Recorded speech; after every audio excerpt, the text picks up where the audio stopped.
a lessee responsible for the criminal acts of their children, their guests, their family members. And the challenge was, it's not legal, it's not constitutional. She didn't know.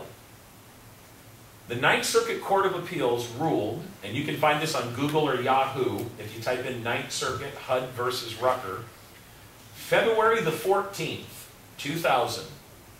This was a legal and constitutional eviction.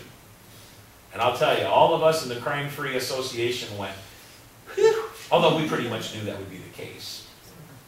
Now, the reason I say we were a little relieved, if you talk to people about the Ninth U.S. Circuit Court, a lot of people will tell you it is a very liberal court. And especially at that time, it was an extremely liberal court.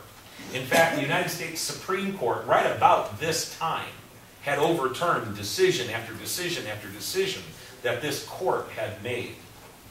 I don't know why they call it en banc. I don't know why, but en banc, they decided to relook at the case. They had two new judges, two new justices that sat on the Ninth Circuit Court. And in the year 2001, I don't know why, they just decided, let's look at this case again. There wasn't an appeal. They just decided to look at the case again. And the new Ninth Circuit Court overturned the previous Ninth Circuit Court. And they said, that's not legal. That's not constitutional. And for a while, we were kind of shaken. This could affect Crime Free, huh? Yeah, sure. The good news is, on March 26, 2002, the United States Supreme Court in Washington, D.C., the highest court in this country, did something that they very rarely ever do. They made a unanimous ruling. They ruled 100% that the Ninth Circuit Court was wrong, the eviction was legal, it is constitutional, and it's the law of the land. So the crime-free lease addendum, if anybody tries to tell you it's illegal, it has been blessed, for lack of a better term, by the United States Supreme Court.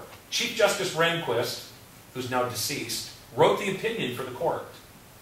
And you can read his opinion if you Google it or Yahoo it. And this is basically what he said.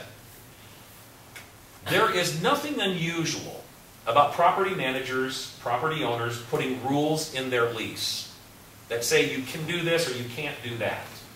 And there's certainly nothing unusual about provisions that prohibit drug activity, prostitution, gang activity, things of that effect. So it's the opinion of the court that there's no problem with these agreements. And it was the intention of Bill Clinton and the federal government when they adopted this policy that the whole purpose was to preserve these communities, these rental communities, from this blight. Now you'll notice I call these apartment communities communities, not complexes. Complexes are disorders. And I know some people will say they are disorders, or some of them are. But what we're trying to promote here is we're trying to promote a sense of community, people working together. This is where I come at the end of the day. This is where I'm raising my family. We want to live safely. We want to be happy. That's what this is all about. And you'll notice I don't use the term landlord. Once in a while I still slip, but that is a negative term.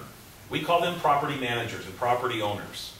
In some places you'll see they're called community managers or community directors. And we try not to use the word tenant. We refer to them as residents, because we want to understand that these people are a part of this community, this sense of community that we're building. So we want to call them residents. I've given you a quick overview of how Crime Free started, why it started. Okay, I told you a little bit about how it morphed into state law and then into national law, the court decision. There was just one justice who did not vote in that decision, Justice Breyer. And the reason he didn't vote is because I think it was his brother-in-law or brother that was on the Ninth Circuit Court. So he said, I have to bow out of this vote. So instead of a 9-0 vote, it was an 8-0 vote, but it was still a unanimous vote. And like I said, you can research that.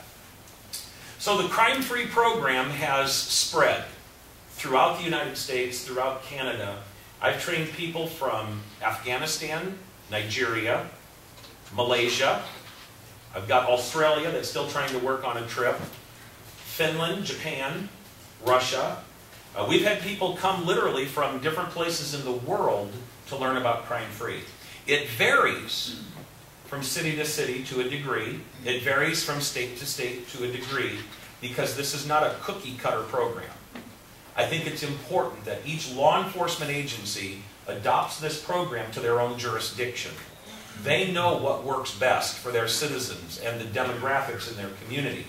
So we have a few basic things that don't change. By and large, everything else is highly modifiable. The things that we don't change are the name of the program and the logo associated with the program because of trademark and copyright. We're going to have some security standards like deadbolts, eye viewers, long screws in the striker plate, lift and slide protection on sliding windows, lift and slide protection on sliding doors, security standards based on landscaping and security lighting. Those things don't change. We want people to keep the program a three-phase program. Phase 1, they come to the class. Phase 2, we do a property inspection. And Phase 3, we get together with as many residents as we can bribe to show up. We have food, we make it fun, and we make it free. And hopefully a lot of people will show up, and we do a resident safety social. After they've completed all 3 of those steps, they're fully certified. And they can put signs up on the property and receive all of the benefits of the crime-free program. What we're going to do is take a quick 12-minute break. When we come back, I'll see if you have any questions. I'm going to turn on the air conditioner. I see it's a little warm in here. People are fanning themselves, and if it gets too warm, you're going to fall asleep for sure. When you come back, I'll take your questions. If you don't want to ask your question in the general session, feel free to see me during the break. I'll see you back in 12 minutes. Thank you.